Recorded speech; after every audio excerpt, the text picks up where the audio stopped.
ইরানের প্রেসিডেন্ট নির্বাচনের সময় আরও 2 ঘণ্টা বাড়ানো হয়েছে। স্থানীয় সময় শুক্রবার সকাল 8টায় শুরু হয় দেশটির প্রেসিডেন্ট নির্বাচনে ভোট গ্রহণ, যার শেষ হওয়ার কথা ছিল সন্ধ্যা 6টায়। কিন্তু 3 দফায় 2 ঘণ্টা করে সময় বৃদ্ধি করা হয়। ভোট গ্রহণ শেষ হওয়ার পরপর ভোট গণনা ও ফলাফল ঘোষণা করা হয়।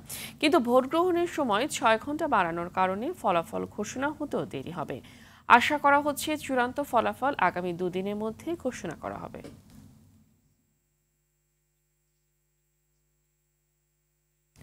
দর্শক, এই বিষয়ে ইরান থেকে জানাচ্ছেন ডক্টর সোহেল আহমেদ।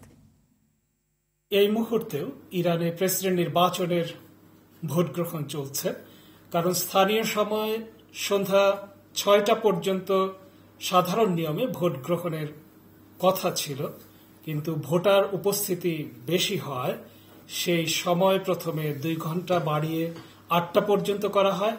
এরপর এখন 8টা থেকে বাড়িয়ে 10টা পর্যন্ত করা হয়েছে। প্রয়োজনে আরো বাড়ানো হবে, কারণ আমরা দেখতে পাচ্ছি যে ভোট কেন্দ্রগুলোতে ভোটারদের অনেক ভিড়। ইরানে এর আগেও আমি দেখেছি যে রাত 12টা পর্যন্ত ভোট গ্রহণ করা হয়েছে, কারণ সাধারণত ইরানিরা বিকেলের দিকে ভোট দেওয়ার জন্য ভোট কেন্দ্রগুলোতে ভিড় জমায়। আর এখন পর্যন্ত স্বাভাবিকভাবেই ফলাফল কি হবে সে বিষয়ে কোনো তথ্যই পাওয়া যাচ্ছে না, কারণ ভোট গণনা শুরু হবে ভোট গ্রহণ বন্ধ হওয়ার পর।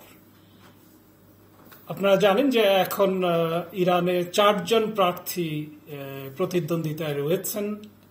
তারা হলেন পেজেশকিয়ান, কলিবফ, সাইদ জালিলি এবং পুর মোহাম্মদী।